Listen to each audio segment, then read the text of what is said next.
Story 4. The thing at the abandoned school. Always back to the abandoned schools. Yeah, nobody's in there except the ghosts. I was talking with friends earlier and decided to share here too. Me and my friend group will go to abandoned buildings to explore them. We've been to factories, mills, hospitals, schools, homes, and even an underground power facility. It's fun. One day, our planner in the group found a school that was shut down in the early 2000s due to poor structural integrity. While doing some more digging, we discovered that there was a murder there not long after the school shut down, and the body was never found. That didn't stop us. We still went out because ghosts aren't real, right? That's what I thought. Well, that's what we all thought before we stepped into that school. Come to the night of our expedition, we struggled to get everyone in the door because only 2 of the 4 of us could fit through the broken door. That was me and my buddy Chris. Seeing how me and Chris were already inside, we decided to glance around the place to see what we found. While walking through a classroom, Chris tells me he's going to let the girls, other 2, know that we can't get everyone in this time around. I said okay, and stayed behind because I don't usually scare easily. While in this class, I walk towards a shared closet and start feeling uneasy. I tell myself, it's just the dark and I'm alone now. I make my way into the closet, and just as I'm about to step into the other classroom, I get this strong feeling like I shouldn't go in there. I've never felt something like that, and I decided to trust my gut feeling. Right as I'm leaving, it feels like someone is behind me.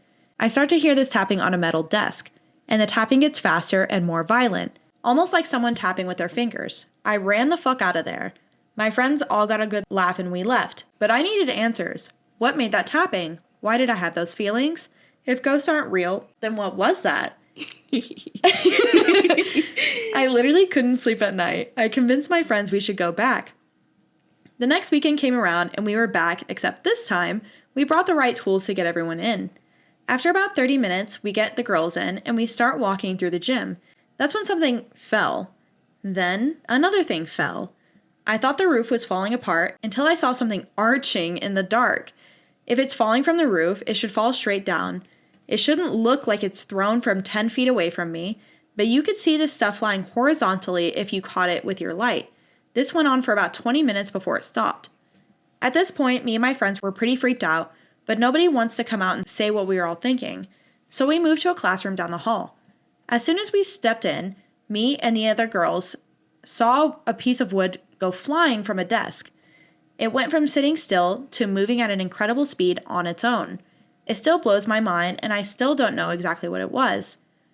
We would see stuff flying down the hall like someone was throwing it, but we couldn't hear any footsteps. There was no way anyone could make it through the school without making the floor beneath you squeak and pop.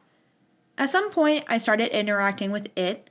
I started throwing trash and debris down the hall from the classroom door, and those objects would be thrown back. This went on for about half an hour before it finally stopped. The last thing it threw, it was like an MLB pitcher used all of its strength to throw whatever it had, and that was that. I started looking at different religions the next day and eventually settled for Christianity. That school forever changed my life and the idea of an afterlife. I'm not superstitious. I don't think demons and angels are responsible like a religious fruitcake. However, I do believe in a higher power now, that's for sure. Okay, I have a few thoughts. That's propaganda. This person wrote this story and they were like, trust Jesus. Trust I'm God, just bro. saying. First, we'll start out towards the beginning of the story. When they're like, oh yeah, I comforted myself because I felt uneasy by saying, it's just dark and I'm alone now. That makes me feel worse. Yeah, why would you ever say that? It's just dark and I'm all alone. That's like, step bro, why am I stuck in here? Like, literally. That's literally, like, he's like walking through and he's like, oh my God, it's so dark. Anything scary And could get I'm all me. alone. That's how I talk to a ghost in Faz when I'm trying to get it to hunt. I'm like, oh no, it's so dark. Yeah. Senpai, I'm all alone. Absolutely not. That makes me feel so much worse, you little crazy. Yeah, that's crazy. That's taunting. But then the fact that, you see something, throwing shit, and you're like, yeah, I did that for, 20 minutes. Why were you there for 19 minutes? Yeah. It's just, you're just, just, on the hallway. I want to put that... Yeah, let me go see what's thrown at. It's like the rainbow, the pot of gold at the end of the rainbow. Mm-hmm. Like, hey, this keeps going down. Every time I move, it gets further and further. Mm-hmm. I think it's crazy that it ended with the religious propaganda of being like, And after that, I went home and found myself a new religion. Settled on Christianity. I wonder why Christianity. I feel like there's other options. yeah, why did you settle on Christianity? Yeah. It feels interesting.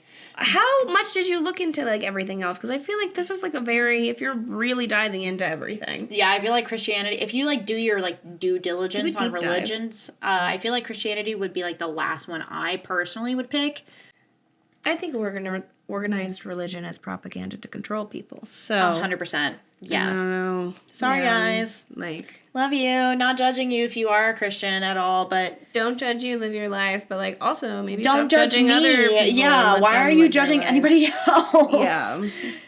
It's your own life. Yeah. Anybody, if you're gonna die, it's gonna be by yourself. So stop trying to control anybody else's life. Sorry. Yeah, you fucking weirdo. Anyway, damn, who knew that would be so scary? I imagine, so like we've talked about before in like the show Ghost, how it was like really hard for a ghost to like push something. Yeah. How did this ghost throw something like an MLB pitcher? All of their might. They've Yeah. been saving it. Dude, it's like a Guitar Hero streak. You're like holding it there. That's what they've been throwing stuff for the whole time. They're like getting like perfect aims. Yeah. It's like, all right, 4 times multiplier. Oh shit. Okay, star power. Star power. And it doesn't hit anyone, and they're like, fuck. It was for nothing. Just like when I used my star power and ended my streak. Yeah, right. Same thing. Going down now, I'm tired. I'm done. I use all my energy for the next 50 years. Yeah. Maybe they're like cicadas, and that's why they're not ghosts aren't as prevalent. Yeah, because they just like hibernate for like 50 years. Mm-hmm. Every time they do something really crazy, they have to hibernate. yeah, they're like, ugh. Yeah, take too much power. Yeah. Yeah. That's how I live life now, so. If you enjoyed that little story, be sure to watch the full episode here. And make sure you like, subscribe, and all that jazzy. Jazzy? I see what you did there. Wait, what was that?